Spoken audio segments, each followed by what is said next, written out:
Seigneur, nous te bénissons pour ce 7e jour, le 7 qui est le chiffre de la perfection. Parle-nous, ouvre nos cœurs, nos oreilles, nos yeux, afin que nous puissions percevoir ce que tu as pour nous aujourd'hui. Que cette semence produise des fruits en nous pour la gloire de ton nom, au nom de Jésus.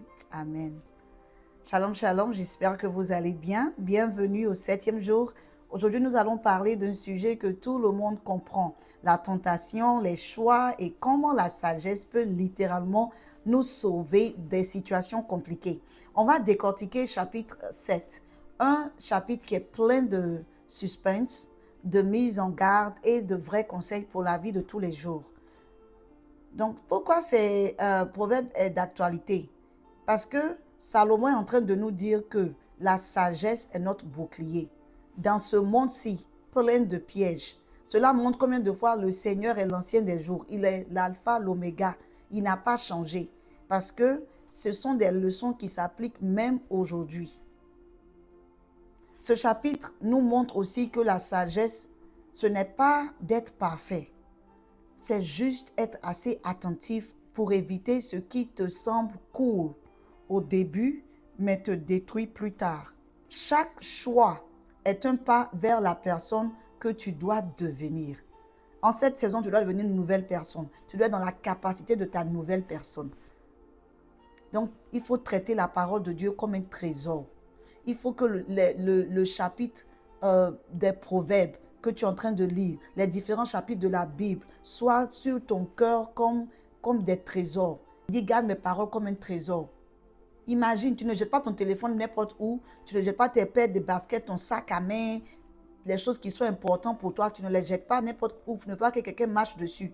Tu ne veux pas qu'une personne les détruise. C'est comme ça que tu les protèges. Dieu veut que tu fasses pareil avec sa sagesse, pas avec la sagesse de ce monde. Il veut que tu protèges la sagesse de Dieu comme tu protèges ce que tu aimes véritablement. La sagesse comme la prunelle de tes yeux. Le verset 2 dit que la sagesse est la prunelle de tes yeux. Quelque chose que tu protèges instinctivement. C'est quelque chose que tu prends le temps parce que tes yeux sont une porte d'entrée. Et tu veux protéger ton esprit, tu veux protéger ton cœur, tu veux protéger tes décisions. Si tu ne protèges pas ton esprit, quelqu'un d'autre va t'influencer. C'est comme si tu as une maison et tu laisses la pelouse pousser sans prendre soin. Tu te dis non, c'est ma maison, je vais prendre soin de ça plus tard. Et après, tu vas avoir des mauvaises herbes, des animaux qui vont venir s'installer.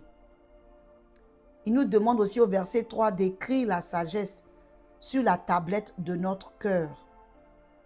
Ça veut dire de faire de la sagesse de Dieu ton paramètre par défaut.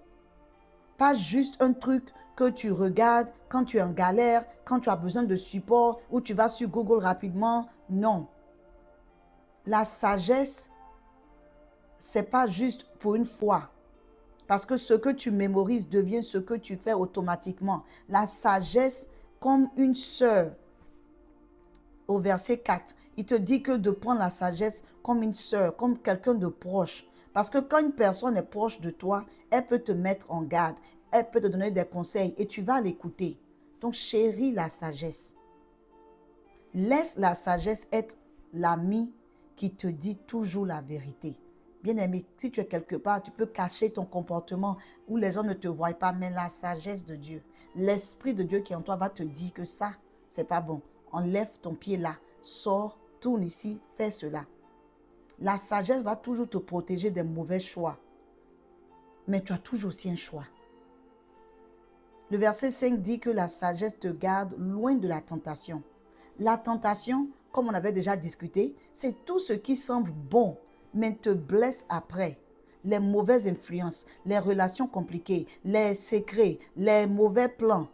La tentation va chuchoter à tes oreilles, mais la sagesse va t'avertir.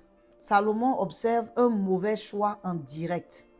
Il nous parle d'un jeune qui est en train de marcher dans une situation dangereuse. On dirait film.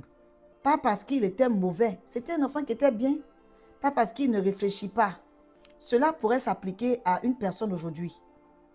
Tu vas dans les réseaux sociaux, tu scrolles sur les mauvais contenus, tu vois les mauvais messages, Tu vas dans un mauvais endroit, on te demande de venir à un anniversaire, tu vas, tout le monde est à moitié nu, les gens font des choses qui sont horribles, tu es déjà là. Bien-aimé, tous ceux qui te sourient n'ont pas de bonnes intentions. Ne t'approche pas de ce que toi-même tu sais que tu dois éviter. Le verset 8 nous dit que le jeune, il passait près de l'angle de sa rue. Il est en train de passer. Il n'était même pas encore entré. Il n'était pas encore tombé. Mais il s'approchait. La tentation ne va pas te forcer. Elle va t'inviter. Ça va avoir l'air d'être bien. Puisque c'est ce que la chair veut. Que ton esprit soit disposé afin de combattre les œuvres de la chair en toi, au nom de Jésus. Le moyen le plus facile de perdre, c'est de s'approcher de ce qu'on doit éviter. Quand on te demande va à gauche, va à gauche. Il ne faut pas aller courir pour dire, attends, je vais aller voir à droite ce qui se passe. Nous tous, on connaît l'histoire de la femme de Lot. Les crépuscules, ce sont les moments secrets. Le verset 9 se passe dans la nuit. C'est un symbole de ce qu'on fait en secret. Nous comprenons les messages tard le soir, les discussions cachées, les applis secrets, la pornographie, la masturbation. On scrolle, quand personne ne nous regarde, on est en train de regarder des choses que l'on ne doit pas regarder. Si tu envoies des messages d'amour à ton mari, c'est bien. Si tu es marié, tant mieux. Mais tu n'es pas marié. Il t'a même pas encore donné, même, tu n'es même pas encore adulte pour dire tu vas te marier, te voici dans des situations, on ne peut pas contrôler. Les décisions prises dans le noir montrent qui tu es vraiment. La tentation est attirante. Le verset 10 nous dit que la tentation se présente bien, de façon séduisante. C'est ça le piège. Si c'était effrayant, personne n'allait tomber dans la tentation. Si ça ressemblait à un monstre, personne n'allait tomber dedans. Tout ce qui est attirant n'est pas bon pour ton avenir. Il y a un adage qui dit, c'est pas tout ce qui brille qui est de l'or. La rébellion attire l'attention. Dans le verset 11, on montre la femme comme rebelle, bruyante, sans limite. La tentation fait pareil. Elle attire, elle séduit, mais elle ne te protège pas. La tentation ne se soucie pas de qui elle détruit. La tentation est partout. Elle s'en fout. Elle veut détruire ta vie, détruire ton avenir. Et elle rôde comme un lion rugissant. Elle attend. Aujourd'hui, la tentation n'est jamais loin. Nous avons nos téléphones, dans les messages, les influenceurs, influenceuses. Il y a tellement d'opportunités d'avoir accès à la tentation. Ce que tu vois tout le temps, tu finis par le vouloir. Au début, tu dis, non, moi je suis chrétien. Bon, c'est pas grave, je vais regarder ce film-là. C'est la pornographie, mais je suis chrétien. Donc le Seigneur en moi, ça ne va pas arriver. La tentation va venir te flatter.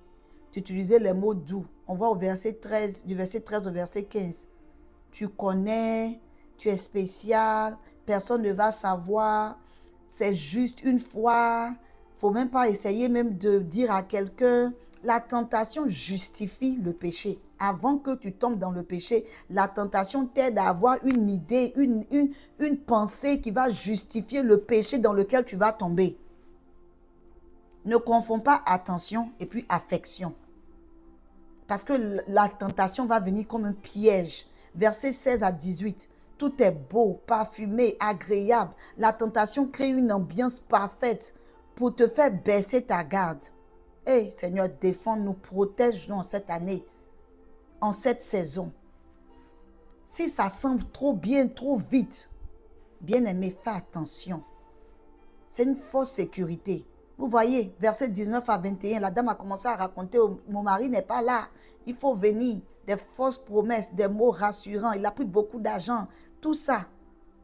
La tentation va te dire, ce n'est pas grave. Rien ne va nous arriver. Personne ne va savoir. Il ne faut pas dire à quelqu'un. Mais tôt ou tard, il y aura une conséquence. La tentation ne va jamais te donner le prix de ce qu'elle est en train de te faire jusqu'à la fin. Il y a des gens, c'est une fois, ils sont allés dans une boîte de nuit. Ils sont allés coucher avec quelqu'un, ils ont eu le sida.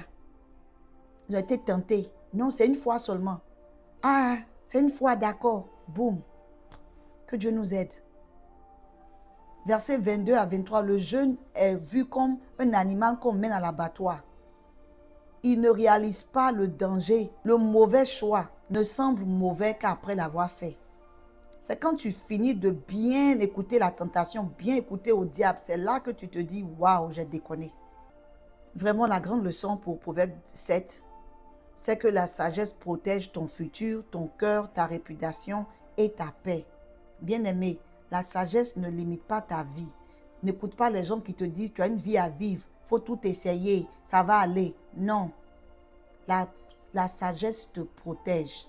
La sagesse ne limite pas ta vie, elle te protège. Pose-toi ces questions. J'espère que tu écris dans ton journal. J'espère que tu écris ce que le Seigneur t'a dit pendant que tu lisais Proverbe 7 aujourd'hui. Qu'est-ce qui me tente quand je m'ennuie? Quand personne ne me regarde? Qui influence mes choix? Est-ce la Bible ou le monde? Et qu'est-ce que la sagesse de Dieu me dirait de faire? Rappelle-toi, la sagesse te prépare, la tentation te piège. Merci encore d'avoir écouté cet épisode.